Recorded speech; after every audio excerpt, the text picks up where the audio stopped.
Il veut que je prenne son argent pour que moi je tombe dans son piège de rituel, et j'ai su cela depuis. Ce que tu dois faire maintenant est d'aller chercher un prophète notoire de la place pour qu'il puisse te délivrer et te dire comment tu dois faire face à ton mari. Maintenant partez d'ici et ne lui dites pas ce que nous avons causé ici, je vous en prie. Partez maintenant et faites comme j'ai dit, je vous en prie. Merci mon frère, nous avons compris ce que tu as dit. Puis elles sont allées monter dans le véhicule. C'est incroyable ce qui est en train de se passer là, les amis, je vous assure. Voilà qu'elles sont montées, et il lui demandait ce que le mendiant était en train de dire. Pourquoi a-t-il refusé de prendre mon argent que je lui ai donné? Pourquoi il a refusé, dis-le-moi un peu, parce que je ne comprends rien et je suis bouleversé depuis. Il nous a rien dit du tout.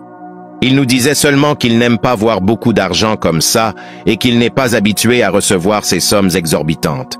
Regarde toi-même comment il est souffrant là-bas et il fallait l'obliger de prendre l'argent pour aller se soigner et de changer de vie au moins. Mais bien sûr que j'ai tout fait pour qu'il prenne cet argent, mais il ne l'a pas voulu. Et je ne sais pourquoi comprends moi aussi bébé. Pardon bébé, partons d'ici, ce n'est pas obligé que tu lui donnes cet argent, partons d'ici, pardon. Dis-moi ce qu'il vous a dit là-bas, et n'essaie même pas de me mentir. Ce mendiant vous a dit quoi? Parle, je t'écoute maintenant ma petite. Qu'est-ce qu'il a dit? Mais sa sœur lui fit un signe discrètement de ne pas parler. Il n'a rien dit, tonton. Pourquoi vous avez alors duré là-bas comme ça? Grande sœur l'obligeait de prendre l'argent pour aller se soigner et de changer de vie, mais il ne faisait que refuser, puis il nous a chassés. Il ne veut pas l'argent et ce n'est pas obligé que nous lui donnons cet argent, allons-nous-en, pardon seulement. On ne part nulle part, tu comprends? On t'a pas appris à l'école comme dissuader une personne pour qu'elle renonce à sa décision? Mais quel genre de fille es-tu même comme ça? J'ai fait de mon mieux, tonton, et pourquoi vous ne faites que crier sur moi comme ça? C'est parce que je ne suis pas content de toi, ma petite. Moi-même, je vais aller le voir et lui parler. Puis il est descendu de son véhicule pour aller lui-même en personne. Le mendiant avait raison, ton mari doit absolument remplir sa condition. C'est la première fois qu'il me parle comme ça, pourtant, il ne m'avait jamais haussé le ton auparavant. Tu as raison, ma sœur. Ce mendiant est vraiment un voyant, et ce n'est pas de la blague ce qu'il raconte. Oui, oui, ma sœur. S'il a déjà parlé sur ta vie privée, c'est que c'est un voyant, et c'est de la vérité ce qu'il nous a dit. C'est toi qui doutes encore comme tu le regardes, il ressemble à un menteur? Hein? Dis-le-moi. Il faut aussi apprendre à savoir discerner les choses. Tu es là, tu ne connais même pas ce que ton propre mari fait dans la vie, pourtant vous vivez sur le même toit.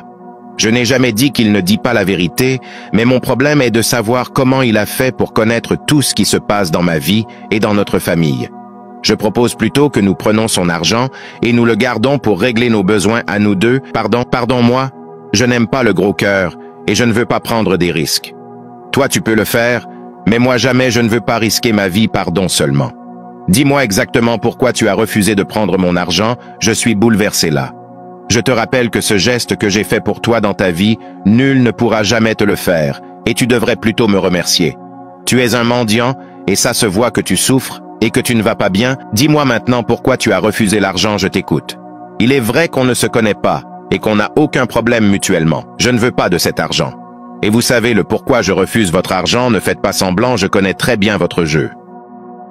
Si tu ne sais pas le pourquoi j'ai fait cela, je vais donc te le dire. Je vais te le dire.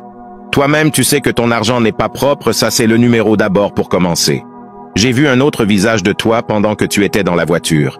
Tu étais identique à un fantôme effrayant. Tu sais très bien de quoi je parle, mais tu ne veux pas passer aux aveux. Ce que tu fais là, on risque bientôt de te sacrifier là-bas un jour. Change maintenant comme je te parle. Je sais de quoi je te parle, et tu dois prendre cela au sérieux. Change avant qu'il ne se fasse trop tard pour toi. Lorsque tu m'as balancé cette liasse d'argent, une partie de mon esprit a réagi négativement envers toi. Je ne prendrai pas cet argent et tu ferais mieux de t'en aller d'ici maintenant très vite. J'ai compris. As-tu parlé de ce que nous sommes en train de parler à ma femme? L'as-tu dit quelque chose comme ça? Je ne suis pas obligé de répondre à tes questions, et tu ferais mieux de t'en aller d'ici, pardon. Va-t'en d'ici maintenant, sinon je vais crier et on viendra t'arrêter. Je sais que je suis un mendiant et que je souffre, mais je ne prendrai pas ton argent. Voici la dernière fois que je te demande de t'en aller, sinon je vais crier ici et tu ne me reconnaîtras plus, je t'avertis. Va-t'en. D'accord, j'ai compris.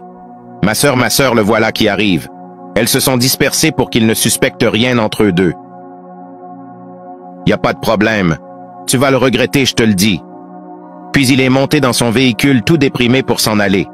Il regardait la sœur de sa femme, mais elle faisait plutôt comme si elle regardait ailleurs. Puis il a démarré pour partir.